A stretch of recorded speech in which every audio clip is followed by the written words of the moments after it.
I urge people to do it just the way I did. A lot of people come up to me and say, I can't afford an expensive electric car like you have today, or a fancy solar electric system. I say, good, neither could I when I started.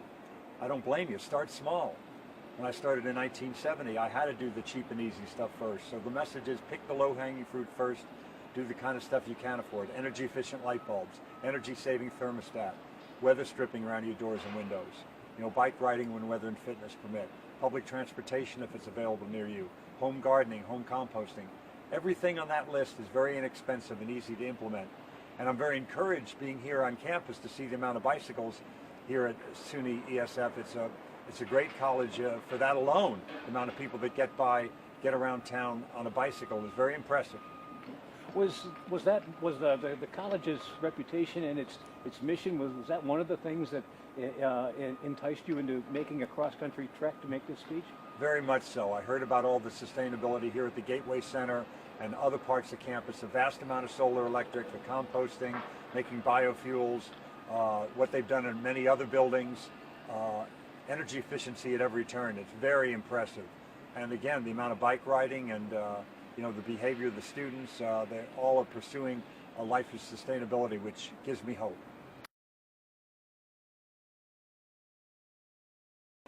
We had a big problem with ozone depletion years ago, and the problem hasn't fully gone away, but we've greatly reduced the amount of damage by eliminating CFCs. From 1970, when I started to date, we have 4 times the cars in LA and millions more people, but we have a fraction of the smog. If we had just held the line on the same amount of smog, we go, boy, we're good, we're successful. But we've gone in reverse, wonderfully in reverse in this case, to greatly reduce the smog while vastly increasing the amount of cars and people. So we can do this. How drastically, and kind of touched on this, do you think we have to change our lives to make a real difference? I think that we need to do a lot more than we're doing today. People occasionally take me to task for saying, hey, we need to change our light bulbs and put up energy efficient, thermostats and weather stripping. That's like saying, I've got a massive head wound and I'm going to put a handkerchief on it. It's not going to be fixed with a handkerchief, but it will get you to the emergency room. It'll stop the bleeding long enough to get major surgery. I think that's what we need. I think we need major surgery in the way we live, the way we produce energy, the way we transport ourselves around. But in the meantime, perhaps a compress on the wound will get us to that operating room where we need to do the big changes. And that's why I suggest everybody do these little things, medium ticket items then, and big ticket items if they can afford them. We need to do everything that we can.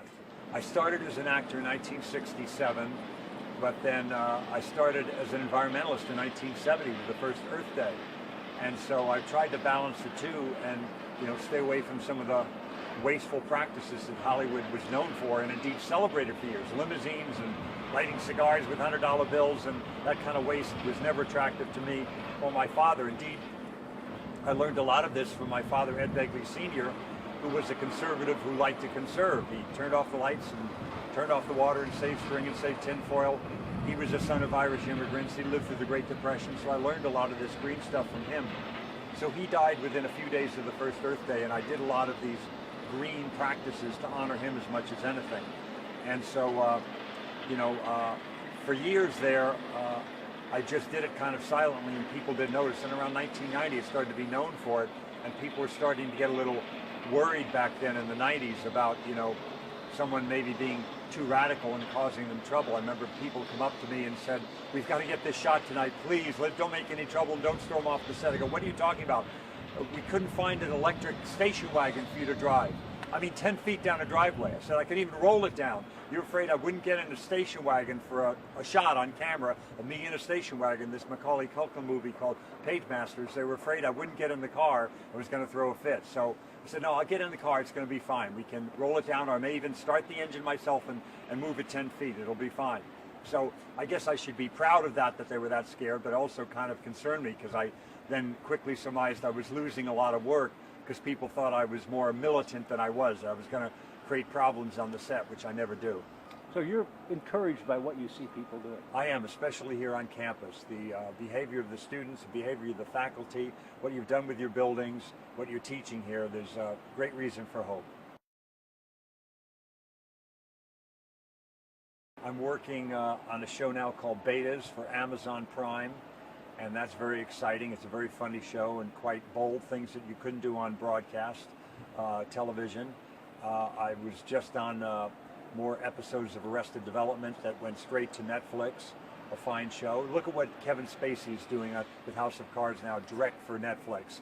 You know, this is another part of our future. Cable and broadcast TV is not going away anytime soon, but each and every year, the share of broadcast TV is getting less and less, and the share of things like, in some cases, cable, and in, with the new media, I think a lot of people, like my grown children who are 35 and 36, they don't have any kind of cable server or anything like that. They just have, a computer hookup, and they have televisions as well. It's just piped into that with a Roku or what have you, and they're watching, Netflix shows and watching things in that way.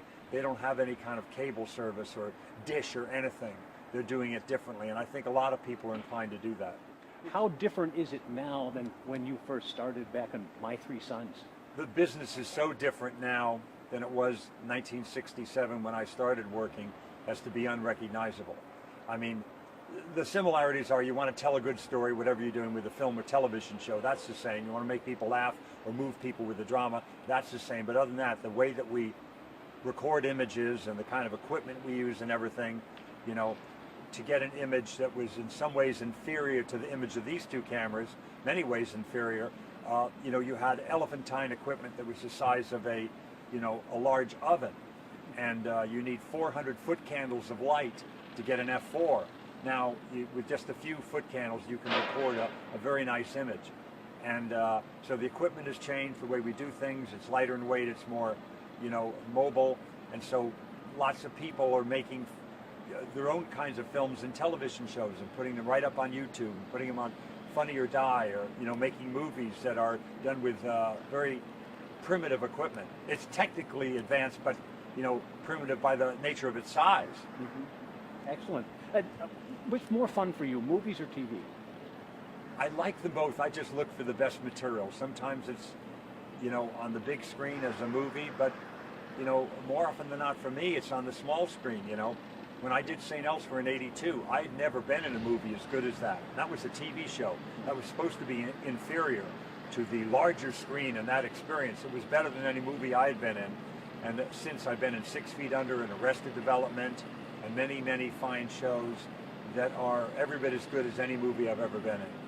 I'm on an HBO movie called Muhammad Ali's Greatest Fight, a wonderful HBO movie that's out right now. It was just on Chris Guest's Family Tree that was on HBO. And coming out in November is a show called Betas about young people who write code, computer code.